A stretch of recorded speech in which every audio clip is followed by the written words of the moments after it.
The main topic that we want to discuss today is how social media have been changing over the year and how that influence our life.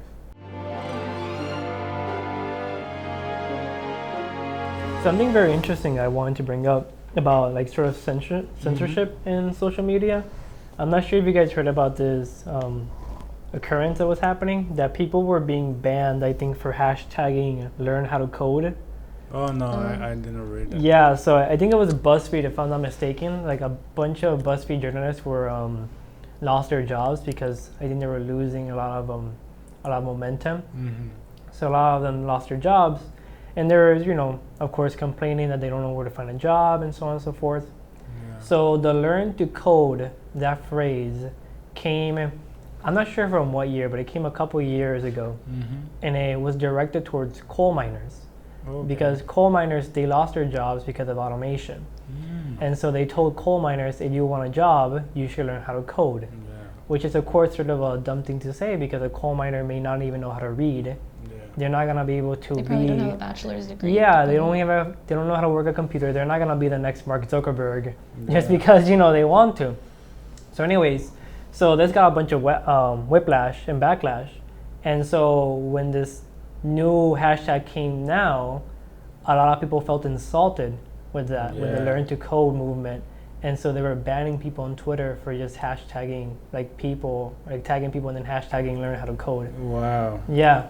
So it's very interesting to see how, if there's like any difference in social media that I've seen so far, is that they really increased the censorship in social media. Even in YouTube now, I read that they actually updated again. Mm-hmm. So, for example, if you have a video that is pretty harsh or something like that, it's going to be banned. But now, if you talk about something like too controversial, it's going to be banned too. How is this going to be like in the future? Now it's going to be like, oh, if I mention something maybe like that, you just be banned. I don't know how you define like the public's freedom to speech, anything like. But I guess you have to see who is dictating these guidelines, because I don't want to put any political spectrum or anything, but it does sound like very liberal leaning. These guidelines, like you can't mention anything controversial. I think even Steven Crowder, the guy who does the Change My Mind, he's always getting in trouble with YouTube because the things he posts on YouTube are too controversial or they offend people. Yeah. Same with PewDiePie. Recently, I think he got demonetized. Oh yes. And now his videos are appearing on the featured, and he's like #1 on YouTube right now. Yeah. Just because he's like very controversial or does a lot of racist jokes and all that. So I guess you have to look what political spectrum they're in, and that sort of you get the bias in the guidelines. I never have read who said that those guidelines. Like, It's I don't usually know a team, who. but It's probably just like a team a representative of YouTube or Facebook, and maybe they set up a team of what's appropriate and what's not appropriate. But it's really weird, like who determines that, because like what's appropriate and what isn't is sort of based more on culture, and that changes like every single year. Because one year we're talking about, I'm not sure now in Facebook actually they're now censoring a lot of memes. Oh really? And Facebook is censoring. Facebook, you don't have Facebook? No, I don't have Facebook like almost for 2 years now. Oh, keep it that way. Like just stay, stay out of the fish tank. Just stay out of the waters. But now they're like, if I'm not saying I promote these jokes or anything, but it's interesting to observe that now any meme, specifically about 9/11, gets censored. Wow. No matter how discreet, and I've seen very discreet memes, they get censored. Even the Simpsons, because I saw yeah, definitely. Even the little magazine you're talking about, except like getting $9 in the Two Towers, that gets censored.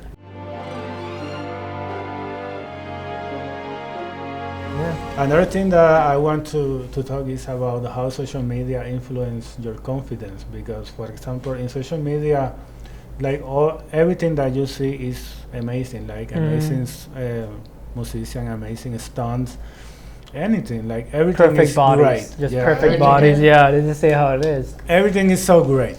So now there is a problem with that because if you don't realize that real life is not like that. Like for example, if I'm learning how to play the guitar, I'm not going to be a super player in a week.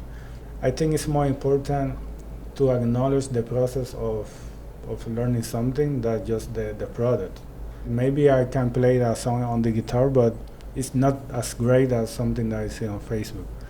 Many people don't realize that. Maybe you guys do, but many people don't. And I think that is, for that reason, for me, the internet in some way, social media is like an illusion paradox. Because if you don't realize that, you're going to be on big problems. So yeah. Yeah, I definitely agree that for whatever reason, people don't like sharing the process of growing. I think that's not necessarily a social media thing. I think that's always been the case, but social media really amplifies it because that's where you get the quote, never show work in progress. And like most artists, for example, they will never show a piece until it's completely done. Yeah. Maybe some musicians will not show you a song until it's completely composed. Yeah. But I think the problem with social media is that it really does focus us to have an inclination towards instant gratification. Yeah. And so like we think that if we practice for 3 hours, we should be just as good as this one guy who has been practicing for 20 years. Right. But he'll put on Instagram that he's only been a musician for 5. And you really don't know. And so I think with social media, we just taught people that everything should be quick, everything should be fast, especially as technology gets quicker, transportation gets quicker, and we just sort of divert our attention away from the process and more from the product. Yeah. I have to like disagree with that because I have seen a lot of videos where let's say one girl says my 1 year progress on playing guitar. Yes, There have been a lot of videos of that where the girl like does a little twinkle twinkle little star on her guitar and then she's playing AC/DC. You know, I have never seen a video like that actually. They're actually pretty famous. For the violin.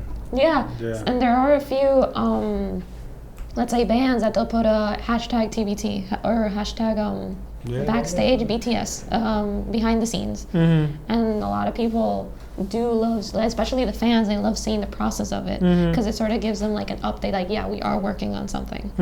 So I guess in some way the behind the scenes people like that sort of thing, and people do like the process because we're naturally curious people. So I don't think that would be a problem. They do show it. Now I do have to agree that the per se social media, or let's say the viewers, emphasize more the product than the progress. The product. But it is still there. It's just naturally the audience will lean to the product because they don't want to go through 53 minutes of progress.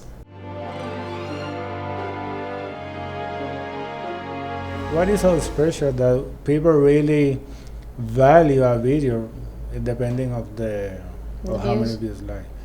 Something that I don't like about YouTube is, for example, if you don't have an account, when you go to the homepage, you're going to see the most popular videos. Like, for example, Becky, I don't know who is that, but Marshmallow, I know who is that, but they are already famous people.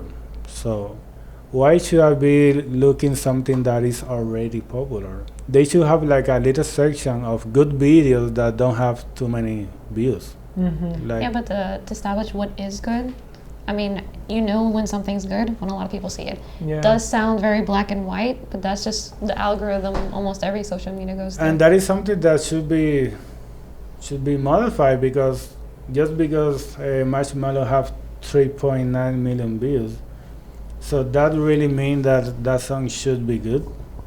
Because I don't think so that is always the case.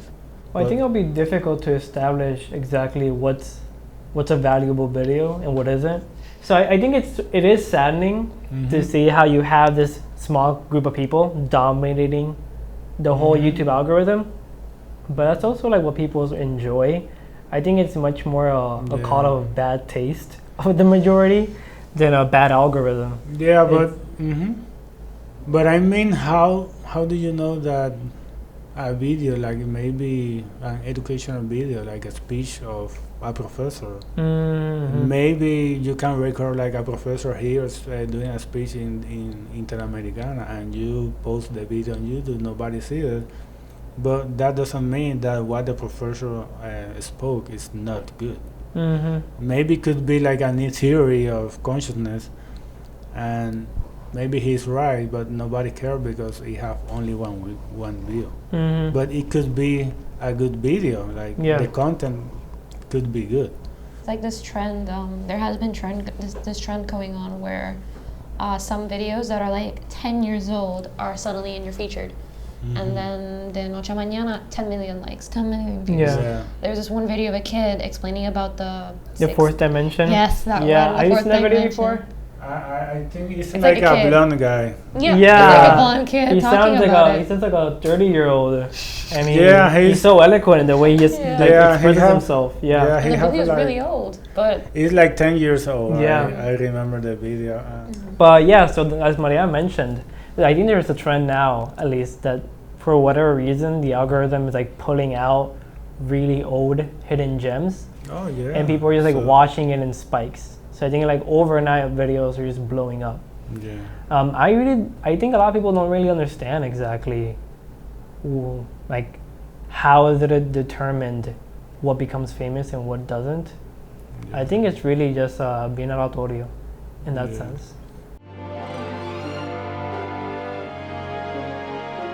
Because like 2 months ago, I was talking with a friend of mine here, and he said, you know what, I was talking with my mom, and she wanted to buy a cell phone case, like a Galaxy.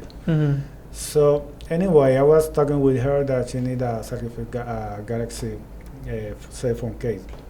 So like in 5 minutes later, I have an ad in Instagram for Galaxy. Oh my God, yeah. So I think it's a reality that now you can have ad because of something that you're speaking, because of your cell phone microphone. So that is something that for me is so scary. It is. There's actually a documentary. It's on Netflix. It's called The Great Hack. The Great Hack? Yeah, I'm going to get in a little tangent over here. So The Great Hack is about, you know about the Mueller report. The report that supposedly Russia the States were infiltrating social media to sort of like give off the vibe so you can vote for Trump. So apparently there's this company called Cambridge Analytica, and their headquarters is in Europe. So the Trump administration, or at least the voluntary organizations, they contacted Cambridge Analytica. So because Cambridge Analytica is a company that tiene los datos of every social media. So through them, you can get statistics in Facebook. Which states are blue or red, which states share this certain meme or this certain page. So through that company, that's how they got to promote so many anti-Hillary things. Not even pro-Trump, anti-Hillary. So that also happened in Europe with Brexit. They also started promoting Brexit so much, so now it's a thing. And that's the connection they have. That's why there's this whole deal with Facebook, like, oh, did you sell statistics? Problem is, you really can't blame them because it's legal. You can sell statistics. I mean, that's what every company needs to promote their ads. But what happens when it goes into a political scale? And you know, now we see the consequences of that. You can manage an election. Yeah, but I recommend it. It's an eye-opener. I need to see that. It's the Great Hack. The Great Hack. And that's why Facebook is going to be always going to be free. Yeah. Because we are the product. So. Sponsor. I think it costs like $15-$30 to sponsor some ad of your company. And say if you have a band and you want to sponsor to people around San Germán that like this certain music, you can do that just by $30 and you'll start getting the ad.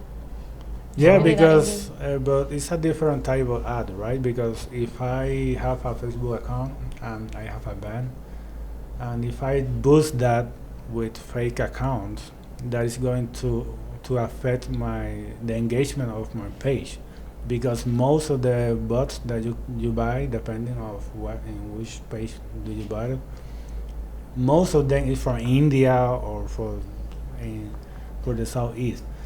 So the people that see my content is going to be fake accounts. So that is going to influence the real people actually look my account. Well, just to be on the same page, you can buy bots. Yes. So like bots, yeah. Yeah, you can buy bots through Facebook, and into like your own page. You can buy also fake view and fake comment. You can. What? Yeah, In you Instagram, can. you can do That's it too. very saddening. You Actually. can buy fake comments and you can put the comment that you want on your section.